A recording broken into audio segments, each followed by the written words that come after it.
Anak miskin berusia 16 tahun putus sekolah untuk bekerja mencari uang. Namun pada hari itu, dia justru menjadi bahan ejekan anak orang kaya. "Pergi, kamu menghalangi jalan, maaf." Sebuah rem mendadak membuat si ganteng panik dan kebingungan. Di depan anak orang kaya, dia membuat malu. Namun, justru dari kejadian ini, si ganteng menemukan sebuah koran. Namun, tidak ada yang bisa membayangkan bahwa koran inilah justru membuat si ganteng menjadi di masa depan seorang miliarder terkenal di Amerika.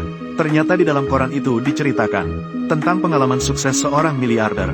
Miliarder ini juga putus sekolah pada usia 16 tahun dan bekerja. Akhirnya mencapai puncak kekayaan.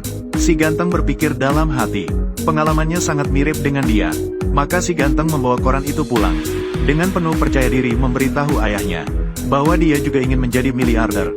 Namun ayahnya dengan tegas menolak mimpinya. "Ingat ini, nak, kamu tidak akan kaya.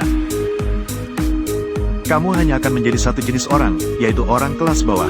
Ayahku mengajarkanku seperti ini. Aku minta maaf. Aku juga hanya bisa mengajarkanmu seperti ini."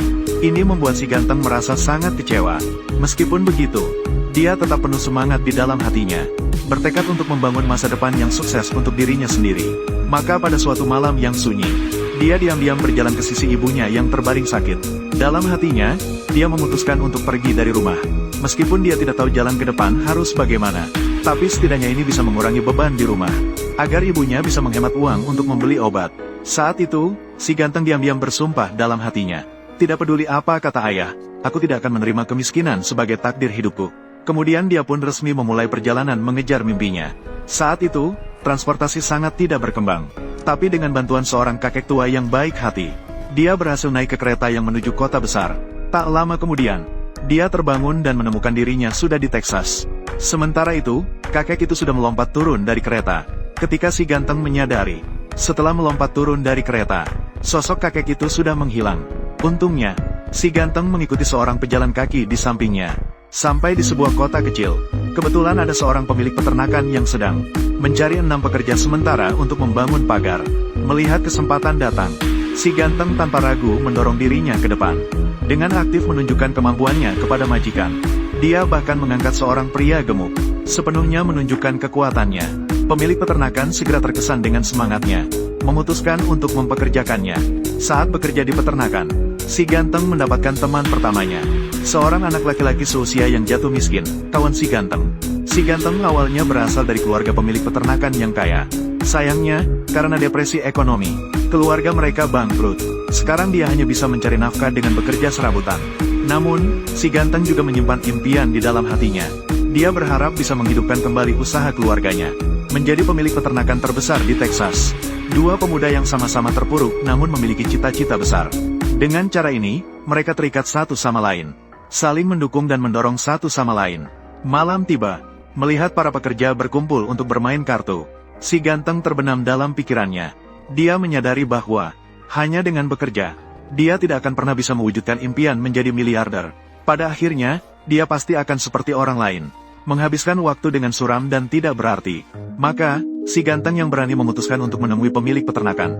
Dia bertanya dengan langsung, "Saya ingin tahu bagaimana saya bisa kaya seperti Anda." Pemilik peternakan memberitahunya, ada banyak rahasia untuk sukses. Tapi hanya dengan menjadi pemimpin di lingkaran itu, barulah bisa mencapai kesuksesan yang sebenarnya. Kalimat ini seperti pencerahan yang membuat si ganteng langsung tersadar. Dia kemudian bertanya kepada pemilik peternakan, "Jika kami bisa menyelesaikan pekerjaan lebih awal, apakah Anda bisa menghemat biaya karena itu?" Pemilik peternakan berkata, "Iya." Melihat itu, si ganteng segera berkata, "Maka besok saya bisa menyelesaikan pekerjaan. Bisakah Anda memberikan sebagian dari uang yang dihemat kepada saya?" Pemilik peternakan tersenyum dan memujinya. "Saya sangat menghargainya. Saya menghargaimu, anak, tapi itu tidak bisa diselesaikan. Kita tunggu dan lihat." Keesokan paginya, ketika pekerja lain masih mengantuk, si ganteng sudah mulai bekerja lebih awal. Ternyata dia sudah mulai bekerja sejak pukul 3 pagi. Dan selama itu dia memahami semua alur kerja. Kemudian dia mengumpulkan rekan-rekannya untuk bekerja sama. Satu orang hanya bertanggung jawab untuk pemasangan. Seperti lini produksi yang sangat efisien. Pemilik peternakan yang melihat dari samping, dengan senyum puas di wajahnya. Dengan cara ini, mereka yang awalnya bekerja secara mandiri, dalam model lini produksi, efisiensi meningkat pesat. Mereka menyelesaikan tugas lebih awal. Si ganteng juga mendapatkan upah tambahan karena itu. Ketika dia menerima bayaran $30 ini, hal pertama yang dia lakukan adalah mengirim $20 itu pulang untuk membeli obat bagi ibunya. Dan saat itulah, si ganteng bertemu dengan orang yang paling berpengaruh dalam hidupnya. Melihat ikat pinggang emasnya yang berkilau, si ganteng tidak bisa menahan diri untuk bertanya kepada pria itu bagaimana dia melakukannya. Mimpiku adalah menjadi miliarder. Dan pria itu dengan tenang berkata, banyak padang rumput di Texas. Semua tergantung seberapa dalam kamu melihatnya. Si ganteng langsung mengerti. Kata-kata ini sebenarnya menyampaikan tentang peluang minyak. Ini seketika memberi si ganteng arah untuk berusaha. Namun di tengah jalan, seorang gadis cantik menarik perhatiannya. Si ganteng langsung merasakan getaran di hatinya. Berdiri terpaku di tempat, bahkan tidak bisa mengucapkan sepatah kata pun. Berbisik bahwa dia berbicara agak aneh, tapi cukup tampan. Ajak dia untuk ikut pesta dansa. Akhirnya si ganteng menerima undangan itu. Tiba di depan sekolahnya, bersiap menjemput si cantik. Namun, pria kaya yang angkuh di belakang itu sedang. Saat itu, dia mengejek si ganteng sebagai seorang kampungan. Juga mengolok-olok si ganteng yang ingin mencari pasangan di atas kelasnya. Melihat itu, si ganteng tidak mau kalah dan menyatakan bahwa dirinya yang kampungan ini suatu hari akan menjadi miliarder. Si cantik melihat ambisi besarnya, lalu memutuskan untuk membawanya menemui kepala sekolah. Harapannya kepala sekolah bisa mengizinkan si ganteng mengikuti ujian penerimaan siswa baru, sehingga bisa masuk sekolah untuk melanjutkan pendidikan. Kepala sekolah awalnya tidak ingin menerima si ganteng. Namun, tekad si ganteng untuk membuktikan dirinya menggerakkan hati kepala sekolah. Dia meminta si cantik untuk memberikan soal perkalian 5 digit secara acak. 56.679 dikali 61. 345.714. Setelah melakukan beberapa perhitungan, si gadis yang dicintai si ganteng terkejut menemukan si ganteng. Jawaban yang baru saja diberikan ternyata benar. Ini juga membuat kepala sekolah terkejut. Dengan begitu, si ganteng berhasil menjadi bagian dari sekolah. Sementara itu, hubungan dengan si gadis juga semakin hangat dalam kehidupan kampus. Memiliki waktu yang manis dan bahagia. Namun, kebahagiaan itu tidak bertahan lama. Pada hari itu, mendengar di bar berita tentang Jepang menyerang Pearl Harbor. Si ganteng yang patriotik langsung bersemangat, memalsukan usia untuk mendaftar militer. Ketika dia yakin akan berangkat, dia baru berani memberitahu si gadis tentang keputusan ini. Si gadis sangat menentang setelah mengetahuinya, menganjurkan agar dia memilih dengan hati-hati.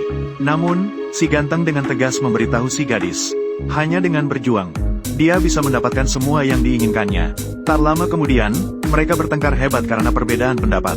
Baiklah, aku tidak akan menunggumu. Dengar tidak? Tidak menunggu ya sudah.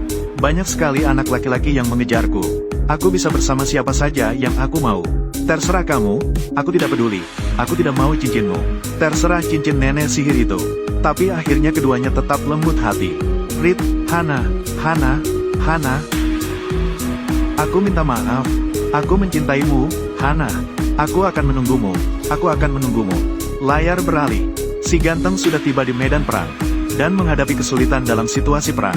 Seorang prajurit baru takut dan tidak berani pergi ke garis depan untuk mengantarkan surat. Tapi si ganteng adalah orang yang tahu cara memanfaatkan kesempatan. Dia segera merebut surat itu dan secara sukarela menawarkan diri untuk mengantarkannya. Namun sayangnya, begitu menginjak medan perang, dia langsung diserang dengan bom. Untungnya, sahabatnya, Baige, kebetulan ada di tempat dan segera menyelamatkannya. Waktu berlalu. Dalam sekejap, lebih dari 10 tahun telah berlalu. Si ganteng sudah berubah menjadi seorang paman. Namun, dia menggunakan tabungan yang dia kumpulkan selama bertahun-tahun sebagai tentara. Akhirnya membeli sebuah mesin pengeboran kelas atas. Mulai menggali minyak. Namun, mereka telah menggali hingga ribuan meter. Namun tetap tidak mendapatkan apa-apa. Melihat situasi ini, Mitra juga perlahan-lahan mulai ragu dan tidak ingin terus mengeluarkan uang. Dan ini membuat si ganteng sedikit marah. Saya tidak ingin mendengar. Saya harap kalian tidak berniat untuk makan lebih awal. Karena kita masih harus menggali 35 kaki. Masih harus menggali 35 kaki. Jika harus menggali, ya harus menggali. Cukup, saya sudah cukup. Saya tidak mau melakukannya lagi. Menghadapi nada suara si ganteng yang kehilangan akal, kini Mitra benar-benar tidak mau melanjutkan dan pergi dengan marah. Setelah pulang ke rumah, si ganteng sangat bersedih di dalam hatinya. Semua tabungannya ada di sini. Jika tidak bisa menemukan minyak lagi, takutnya keempat anaknya, saya dan istri, si cantik, harus kelaparan. Namun, pada hari itu, dia sedang bermain dengan anaknya. Satu kalimat dari anaknya seketika memberinya pencerahan. Bisakah kamu mengajarkan saya cara melempar bola kurva? Saya juga tidak tahu bagaimana cara melemparnya. Baiklah, pasti ada yang tahu siapa orang-orang ini. Ahli, ya. Bisakah kamu mencarikan saya satu? Si ganteng baru teringat untuk mencari orang profesional untuk melakukan pekerjaan profesional. Dia seharusnya mempekerjakan seorang ahli. Maka si ganteng segera mempekerjakan seorang ahli geologi. Setelah survei profesional, mereka benar-benar menemukan ladang minyak yang kaya. Kita sudah sepakat untuk komisi 3%, kan? Ya, 3%. Di sini apa? Di sini saja kita gali. Segera setelah itu, si ganteng pulang dengan tubuh yang penuh kotoran. Dia benar-benar berhasil menggali minyak. Sekarang si ganteng benar-benar kaya. Ahli memperkirakan minyak di bawah peternakan. Cadangannya mencapai 50 juta barel. Begitu dieksploitasi, dalam sehari bisa terjual ribuan dolar. Meskipun begitu, itu belum cukup untuk menjadikannya miliarder. Namun, menjadi seorang jutawan sudah lebih dari cukup. Namun, kebahagiaan itu tidak bertahan lama. Mantan pemilik area minyak ini, pemilik peternakan yang iri mulai mengganggu. Dia memberitahu si ganteng bahwa transaksi tanah mereka tidak termasuk hak eksploitasi minyak. Kemudian dia juga tidak membela si guru. Dia langsung menggugat si ganteng ke pengadilan. Menghadapi kesulitan, si ganteng sekali lagi memilih orang yang profesional untuk melakukan pekerjaan profesional. Dia menyewa seorang pengacara kulit hitam terbaik, dan pengacara ini tidak mengecewakan si ganteng. Dia mengambil kontrak tanah si ganteng. Seberapa cepat kamu ingin menyelesaikannya? Semakin cepat semakin baik. Beberapa kalimat kemudian, masalah itu teratasi. Saat memeriksa arsip, saya menemukan bahwa klien kami, lebih dari 2 tahun yang lalu, melalui perjanjian tukar tanah, telah membeli tanah dan hak tambang Anda. Jadi, begitulah. Kontrak ini ditandatangani 2 tahun dan 2 bulan yang lalu. Hukum Texas menetapkan bahwa batas waktu untuk sengketa hak atas tambang adalah maksimal 2 tahun. Hanya maksimal 2 tahun. Jangan bilang padaku bahwa kamu tidak tahu tentang ini. Baiklah, bagaimana bisa begini? Sudah kukatakan, aku adalah seorang pengacara perceraian. Kembali sini, melihat pengacara yang begitu hebat, si ganteng memutuskan untuk bermitra dengannya.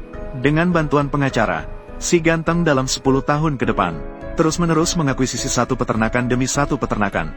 Dengan cepat membangun kerajaan minyaknya sendiri. Kekayaannya langsung melampaui 10 juta. Namun selama bertahun-tahun, si ganteng hampir menghabiskan seluruh tenaga dan pikirannya untuk bekerja. Mengakibatkan beberapa anaknya, ketika dewasa menjadi anak-anak yang boros. Hanya tahu meminta uang darinya. Sama sekali tidak mau belajar hal-hal yang serius. Meskipun begitu, si ganteng tidak peduli dengan sikap anak-anaknya. Sekarang di dalam hatinya hanya ada satu pikiran, yaitu mengakuisisi lebih banyak peternakan, mengembangkan lebih banyak sumber daya minyak, mewujudkan mimpinya untuk menjadi miliarder. Tak lama kemudian, si ganteng mengalihkan perhatiannya kepada sebuah kilang minyak yang hampir bangkrut. Dia berharap dapat mengakuisisi pabrik ini dengan harga rendah, sehingga dapat mewujudkan monopoli atas seluruh rantai industri minyak. Begitu monopoli terbentuk, maka mimpinya untuk menjadi miliarder akan berhasil terwujud. Namun kali ini rencananya mengalami hambatan, karena dalam beberapa tahun terakhir, karirnya berkembang terlalu lancar. Sikap si ganteng yang angkuh membuat kepala pabrik sangat merasa tidak suka. Oleh karena itu, kepala pabrik mulai sengaja menyulitkan, meminta si ganteng untuk kembali dan menunggu kabar. Begitulah, si ganteng dan pengacaranya, Black G, menunggu di hotel selama lebih dari 10 hari. Namun kepala pabrik masih belum memberikan kabar apapun. Melihat Natal yang semakin dekat, Black G tidak bisa menunggu lebih lama lagi. Dia sangat merindukan pulang dan berkumpul dengan keluarganya. Memang, 2 orang menunggu di sini juga tidak ada gunanya. Akhirnya, si ganteng memutuskan untuk membiarkan Black Brother pulang lebih dulu. Dia sendiri tetap di hotel, menunggu kabar yang sangat penting untuk mimpinya. Untungnya, pada hari Natal ini, kepala pabrik terharu oleh keteguhan si ganteng. Maka, dia mengetuk pintu kamar si ganteng. Akhirnya memutuskan untuk menjual pabrik kepada si ganteng. Beberapa hari kemudian, si ganteng membuka koran. Melihat berita tentang dirinya yang menjadi miliarder. Perusahaan minyak Panhen sekarang adalah perusahaan bernilai miliaran. Saat ini, dia benar-benar mewujudkan mimpinya. Namun, di tengah kegembiraan, dia menyadari bahwa tidak ada seorang pun di sampingnya untuk berbagi kebahagiaan ini. Dia hanya bisa dengan pasrah mencatat momen ini di buku catatannya. Saat itu, asisten membawa kabar buruk. Sahabat satu-satunya, Black Brother, mengalami kecelakaan dalam perjalanan pulang. Ginjalnya semua pecah. Sekarang hanya bisa bergantung pada dialisis untuk mempertahankan hidup. Melihat sahabatnya yang terbaring lemah di ranjang sakit, si ganteng baru menyadari bahwa dalam mengejar kekayaan, dia telah kehilangan banyak hal yang lebih berharga daripada uang. Saat memeriksa rekam medis, si ganteng secara tidak sengaja menemukan bahwa golongan darahnya cocok dengan sahabatnya. Maka dia segera mencari dokter. Untungnya, pencocokan berhasil. Dia tanpa ragu mendonorkan satu ginjalnya. Beberapa hari kemudian, Black Brother akhirnya sadar dari koma. Pengalaman ini membuat si ganteng menyadari dengan mendalam. Uang hanyalah mimpi. Dan kasih sayang adalah kekayaan terpenting dalam hidup. Setelah keluar dari rumah sakit, si ganteng mengadakan rapat keluarga. Mengumumkan akan menyumbangkan semua harta ke dalam sebuah dana amal. Untuk membantu mereka yang membutuhkan. Sementara itu, dia memberikan $10.000 kepada setiap anak. Semoga mereka belajar untuk memberi. Menggunakan uang ini untuk membantu orang lain. Yang tak terhindarkan adalah, anak-anak boros ini setelah menerima uang, justru mulai berbicara tentang bagaimana menghamburkan uang tanpa rasa peduli. Meskipun pasangan itu sudah memperkirakan hal ini, namun mereka tetap merasa kecewa. Pada saat itu, anak kedua si ganteng mendekat, menyatakan bahwa uangnya sudah cukup, ingin menyimpan uang ini ke dalam dana. Membantu orang lain lebih penting. Ternyata ini adalah ujian yang ditetapkan si ganteng untuk anak-anaknya. Akhirnya, anak kedua mewarisi yayasan itu dengan sendirinya. Dengan demikian, film ini juga mencapai akhir. Namun, apa saja faktor yang diperlukan untuk mencapai kehidupan super? Dari pengalaman tokoh utama si ganteng, saya melihat dia hidup seperti semut, namun memiliki cita-cita yang tinggi. Melihat semangatnya yang berani menangkap peluang. Melihat sikapnya yang rendah hati dalam meminta nasihat dari setiap mentor hidup. Dan lebih melihat semangatnya untuk berusaha menjadi pemimpin di industri. Dan yang paling penting, dia tahu bagaimana bersyukur.